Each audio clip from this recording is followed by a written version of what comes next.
Hello and welcome back, everyone. Happy New Year. I hope you guys all had a fantastic winter break.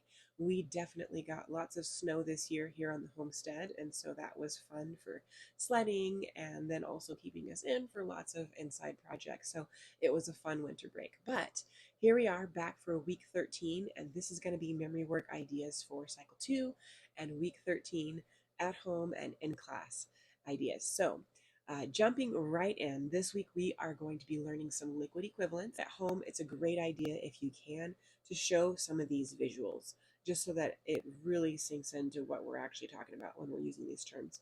It might be a bit much to bring it all to class, and so in class you could just use a printed visual or something that you draw up on your board to show what these measurements mean.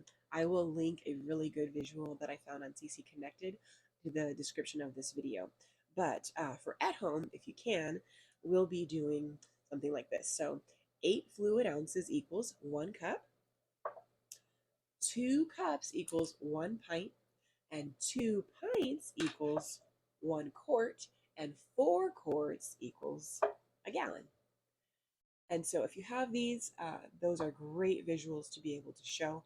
If you don't have a little cup jar, you could always, of course, use your measuring cup. And those are just great ways. And at home, you can even take the time to do it, pouring the liquid as you sing. We do have a song for these liquid equivalents. We sing it to the tune of Dem Bones. And it sounds like this: 8 fluid ounces equals 1 cup. 2 cups equals 1 pint, 2 pints equals 1 quart, and 4 quarts equals a gallon. And that's how we do our math. So one more time, it's 8 fluid ounces equals 1 cup, 2 cups equals 1 pint, 2 pints equals 1 quart, and 4 quarts equals a gallon. All right, so that is our liquid equivalents. If you don't have jars, check out the link that I link below in this description for some visual aids. There is some great ones. Some of them even have like 8 fluid ounces, like a picture of that literally drawn. Lots of great things you could find. You could even do a gallon man. I will link a couple things in this description to help with math this week. All right, for English, we are doing the ending or the last phase of our indefinite pronouns. And so we have been singing this to the tune of one little, two little. And so the last part of this goes nobody, none, one, other, several, some, somebody, someone, such. These are the indefinite pronouns. Now you know the list. If you want to hear the whole song, I did sing it on my week 11 video. You can hear the entire song. I also have it linked below to the original version, which is sung by Little Elves, that I found on CC Connected. It does one version in the elf voice, and then it speeds up and does it super fast. So it's kind of fun for the kiddos. But this week, we are doing it with that ending part of the tune. Nobody, none, one, other, several, some, somebody, someone, such. These are the indefinite pronouns. Now you know the list. All right, that is English. For history, we are learning about the Industrial Revolution. And so we will do motions as usual. Could also do visual aids if you want to look on CC Connected. We will be doing these motions though. So we do a W for Watts, and he invented the steam engine. So when we do that, we're going to go like this, like the steam engine. Steam engine, in a nutshell, uses steam to create power. Okay, then we have the Cartwright. So when we say Cartwright, we're going to do C, and then we're going to just kind of weave our hands together like we are looming for fabric. And then we have Whitney's cotton gin. So we're going to do another W. So Whitney's cotton gin, we're just going to move our hands like the motion of using a cotton gin. And when we say the Industrial Revolution, we'll do R's like we do in our timeline for revolution. And that began in the 1760s. So you can just do the sign for 17, which is to shake your 7 hand like that. And that is the motions that we'll do for history. For Latin, we have our first conjugation endings in present tense, and we're going to do it the same way that we did for weeks 1 and 2, because everything for Latin is going to be repeating now for the next 12 weeks. So we will bring in our present, and we will pass that around the class as we sing our tune, and do the sounds for the present tense conjugation endings. And for timeline, we're entering into the age of exploration. So we'll do age of exploration. Then we have a P for Prince Henry. Prince Henry, you can make a sash down your side, down your front. Prince Henry founds the School of Navigation. So we'll go like we are navigating a ship. And then we have slave trade in Africa, the same time that we do in our timeline, slave trade in Africa. This is just making the shape of Africa. Then we have Gutenberg's printing press. We're going to make a G. Gutenberg's printing press. This is the G. I'm just showing you this way so you can see which fingers I have out. So G, Gutenberg's printing press. And then we have Shanghai in Africa. They were known for their gold trade. So we're going to do pointing to our ear again.